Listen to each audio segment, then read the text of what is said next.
ये बात पुरजोर तरीके से कहना चाहता हूं कि इस देश में जितना बड़ा त्याग पटेल ने किया उतना बड़ा त्याग शायद किसी ने नहीं किया।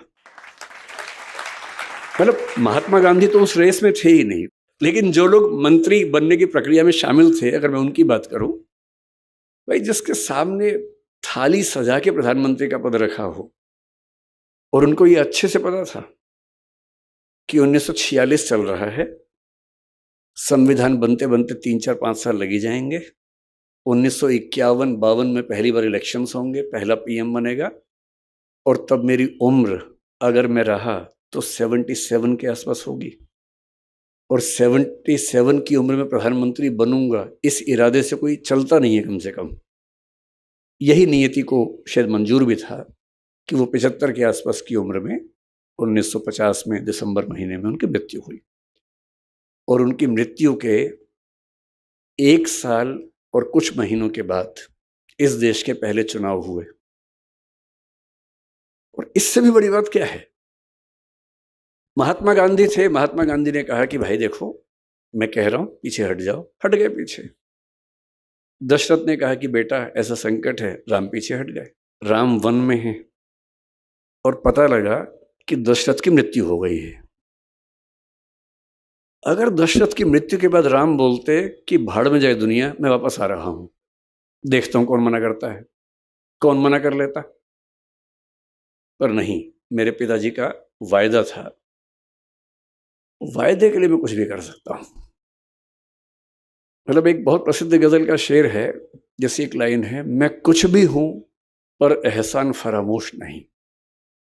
मैं कुछ भी हो सकता हूं, एहसान फरामोशी नहीं कर सकता। अगर पिताजी को वचन दे दिया और पिताजी की मृत्यु हो गई तो भी वचन पूरा होगा। गांधी जी 1948 की जनवरी में इस दुनिया से चले गए थे।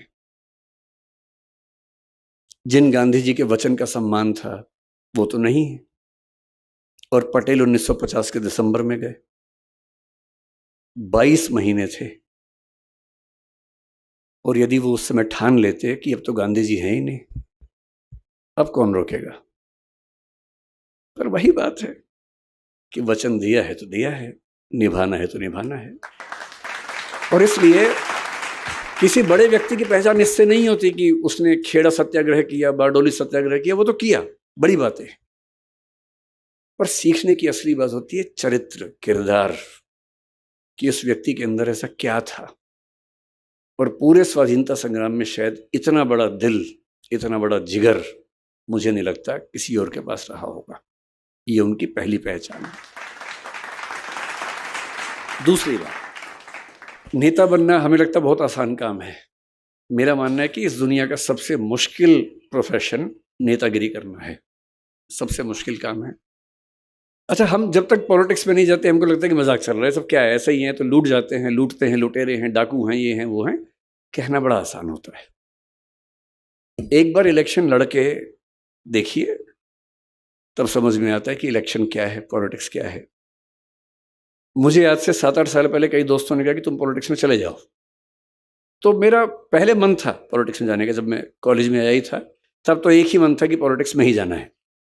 धीरे धीरे मुझे लगा नहीं, उतना अच्छा नहीं है, उससे अच्छा पढ़ना पढ़ाना ज़्यादा अच्छा है। पर मैंने एक प्रयोग करके देखा, जिस मोहल्ले में रहता था उस मोहल्ले का इलेक्शन लड़के मैं वहाँ का अध्यक्ष बन गया। एक ही दिन में इलेक्शन प्रचार के लोग मुझे सम्मान करते थे, सब जितवा दिया। उनको भी लगा कि फ्री में कार्यकर्ता मिल रहा है तो ठीक है, करवा लेते काम। तो फिर मैंने 1-1.5 साल काम भी किया, और मैंने 1.5 साल में समझ लिया कि बहुत ही टेढ़ी खीर है।